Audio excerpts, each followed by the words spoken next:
the Artist Interrogations Podcast.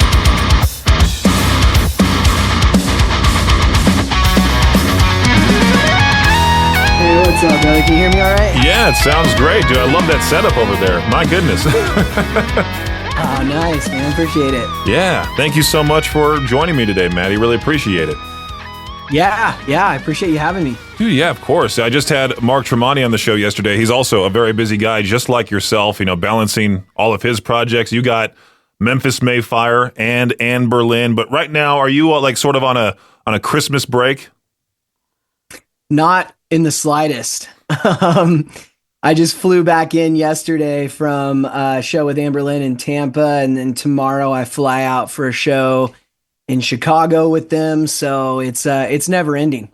Wow. I could only imagine. I was thinking about it because, with Christmas right around the corner a week from today, and, you making the big rock star money, do people somewhat expect great gifts from you during the holidays? Or do they just go like, I won't ask much of him because he probably gets it all the time? The nieces and nephews definitely have their expectations. That's for sure. Good. I'm glad. Yeah. Well, Memphis Mayfire is going to be at the Complex in Salt Lake City, April 30th. You'll also be at the Tree Fort Music Hall on March 20th with Anberlin, and then the Depot in Salt Lake City on the 21st. Balancing these two tours, is there any difference at all with how you prep for a show?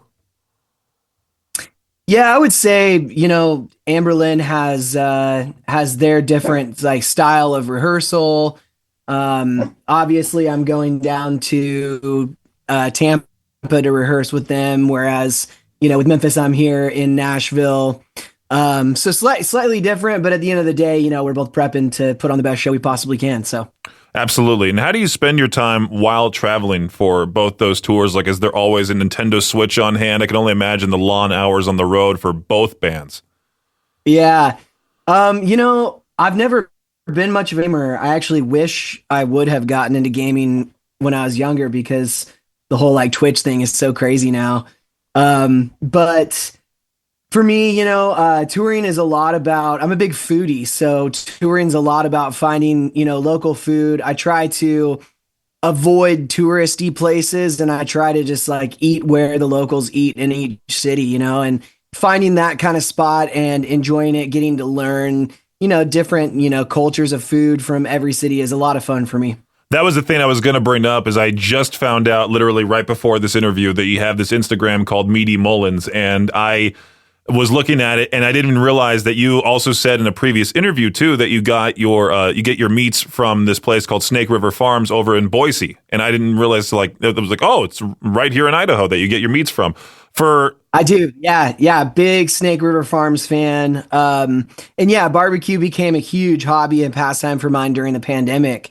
I took it up as a hobby and then I got obsessed with it and started that Instagram. I don't have as much time these days to cook, but I do still love it. And I plan on getting back to it full time at some point. I was about to ask, man, do people depend on you for that Christmas dinner, that giant barbecue ham or whatever, that type of meal prep from the Matty or the Meaty Mullins, I should say?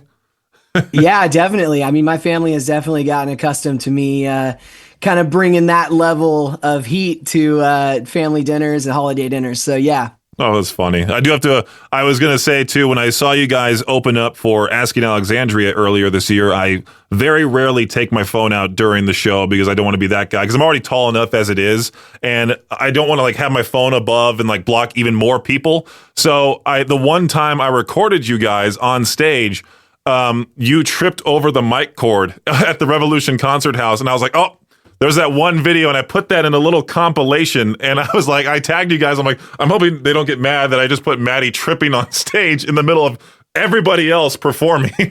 Oh, that's awesome. We're always looking for the special moments, the ones that set others apart. So that's definitely it. Yeah, dude, I can only imagine how clumsy I would be on stage, because it seems like a lot to move around, do the performing that you do.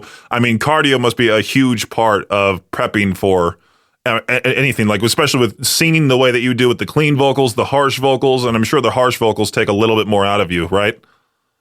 Yeah, to some extent, and yeah, these days between Memphis touring and Anberlin touring, a lot of the cardio constantly being on the road and constantly singing. And when I'm not home, or when I am home, I'm usually in the studio here, and recording vocals and stuff. So it's kind of just like a muscle that's constantly being worked out. Definitely. When I heard you in a previous interview talk to, I forgot who exactly it was, but I've noticed that many rock and metal tracks being released lately are somehow tied to either Cody from Wage War or John from Point North. And I've noticed that because I think you said Chaotic was produced by John in Point North. I mean, he's done a ton of tracks. We had him here in the studio with the band, and he was chatting with me about how like he helped Fallen in Reverse and like all these other bands, and including your guys' Chaotic. I mean, John is definitely one of the nicest dudes out there. What's it like working with him on these tracks? He's so rad. Yeah, I love that. I love that guy. He didn't produce the track. We had written the chorus together. I was out in LA and I just went over to his studio and we sat down with an instrumental and just started kind of like riffing over it. And we wrote that chorus together. It was a ton of fun. And he is a massive talent. I know for some people that know of him from Point North have no idea who he is behind the scenes, but he's definitely a big name in, writing and recording and rock and in just throughout the whole genre. And Cody the same way, Cody is a really good friend of mine. And obviously he and I are like neighbors. We live just right down the street from each other and we hang out all the time. So during the pandemic, when I couldn't travel to write, I was like, yo, do you want to try writing vocals together? And we did. And we were like, this is amazing. It's so much better doing it with someone that you know and love and trust and hang out with so often. And so we just kind of kept going down that road and it's been a huge blessing, man. I love him as a close friend and I respect him as a writer, as a musician. So he feels like an essential part of the dream team for sure. He definitely has that personality to where like when you talk to him for the very first time, it's almost like you're friends with him for years. Like every single time that I have interviewed the band as a whole, like all three of those dudes are like, oh, hey, how's it going? How's everything been for you? And it's always great. Even Cody from Set It Off, those guys too, all three of those guys, extremely nice people. And you wouldn't think that of like the rock and metal scene, really. You think like these guys covered in tattoos about to be super mean and whatever. Yeah, no, man, I would say like in my experience, rock and metal artists are among some of the sweetest and most genuine people. It's kind of polar opposite of what you would expect it to be, and so yeah, those are all, you named all really great dudes for sure. Definitely. And whose idea was it to come up with that signature bleh in Chaotic? Was that you? Was that John? Or because I love that bleh every single time I hear it, man. I don't remember. It's not a chorus part, so it wouldn't have been John. It would have been me or Cody while we were writing the rest of the top line for that song. So, but I mean, knowing Cody, kind of a king of the blez, it was probably him. Nice. Yeah, with putting out singles for this upcoming album, I believe there's 5 of them out so far. Yep, 5. And then you as a person, are you a fan of the singles approach, or are you a fan of just dropping the whole album, being like, here, enjoy this? Because I know like for a little while there, I was looking at Fallen in Reverse and their album that came out this year. They already had a whole bunch of songs out from that album, and then there was only like 4 new songs that nobody's ever heard of on that album. So yeah, it's a weird thing. Our previous album, Remade in Misery, was the same way. By the time it came out, there's only 2 songs that hadn't been heard as singles, and I really do believe in that format for us. I think there's a time and a place for everything. I would say in hip hop, like top tier, top 40 hip hop, you can kind of get away with dropping a whole album unannounced and it just being a hit, right? As far as our fan base is concerned, I've just, statistically from what we've seen, it makes more sense to give every single song its own lifespan, its own spotlight, in regards to DSP playlisting and things like that. So I don't personally believe that albums have the same type of, that they hold the same type of weight that they used to. And so we are definitely a single focused band at this point. I can't predict the future, but our last album, this one definitely as well, is super single focused. Very nice. Yeah, no, I heard you say like the last album was incredibly popular and then now this album's looking to be even bigger.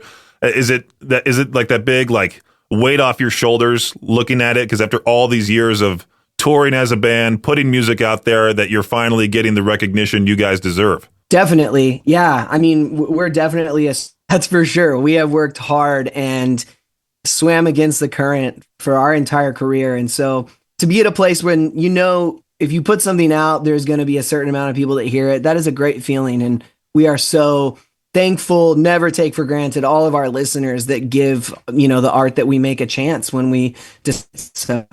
Yeah, it's crazy to me when I was thinking about it, because I interviewed Cam and Sam in Asking Alexandria prior to that show over in Boise, and I remember seeing their shirts back in high school, and I looked up, I'm like, how old are these guys? And I found out they're only a few years older than me, and I'm like, okay, that's a little weird to think. Like, these guys have been doing it, and I'm sure you've been like into music since like your teenage years as well, and it's to me, it's like, okay, I'm now reaching that age where I'm almost the same age as most popular rock stars. What am I doing different? Like, how can I be as successful as them in a way? But yeah, it's far more depressing looking at like NFL athletes and things like that, like 10 years younger than you are, and just extremely wealthy and successful. That's one that's like, whoa, you're 21 or 22 years old and just like making $17 million a year. That's really crazy to look at. Yeah, even like that Juan Soto that just signed with the Mets, 15 years, $765 million. And I think he is like 21 years old.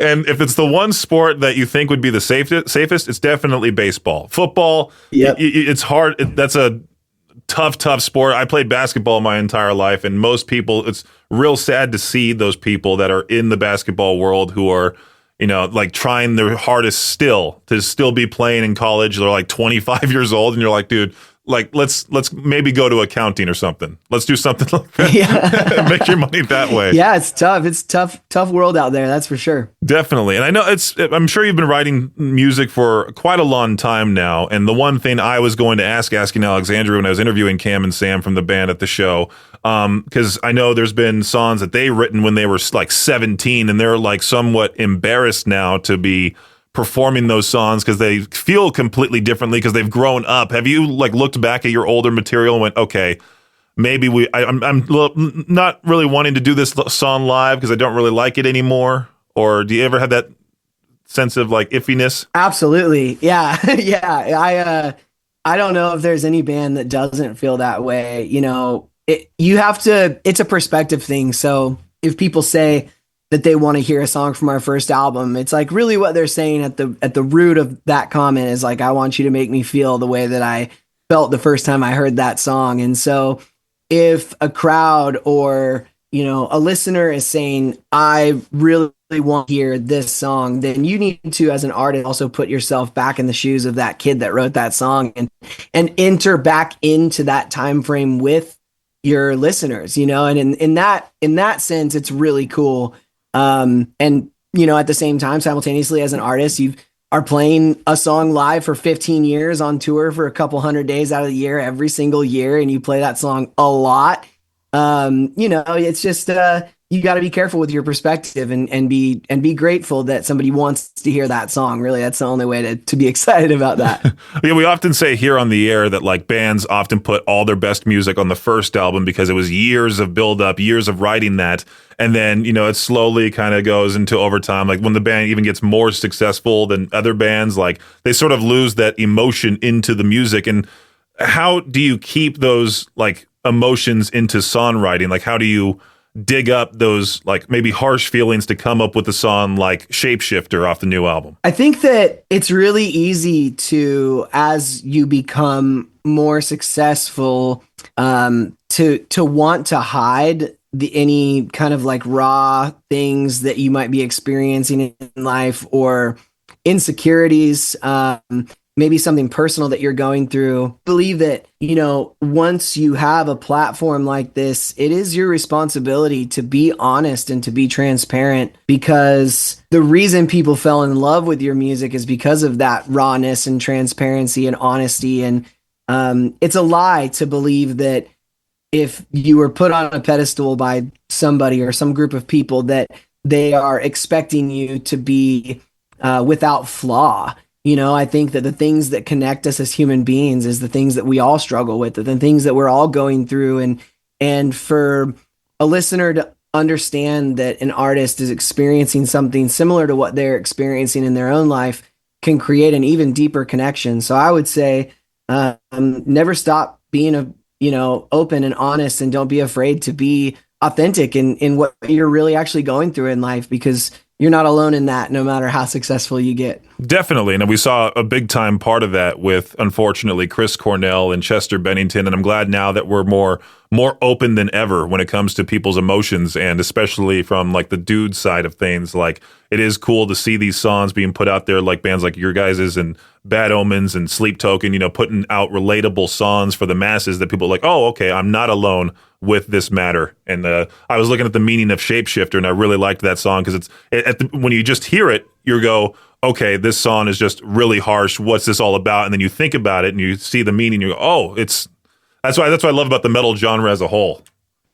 Yeah, for sure. Yeah, and I've seen, any time I see an announcement from an artist saying that they're canceling a tour, or taking an indefinite amount of time off or whatever, specifically related to mental health, it's a huge breath of fresh air. I know it's so disappointing to anybody who has planned to go see a band, or to maybe plan travel around that, and like all those things.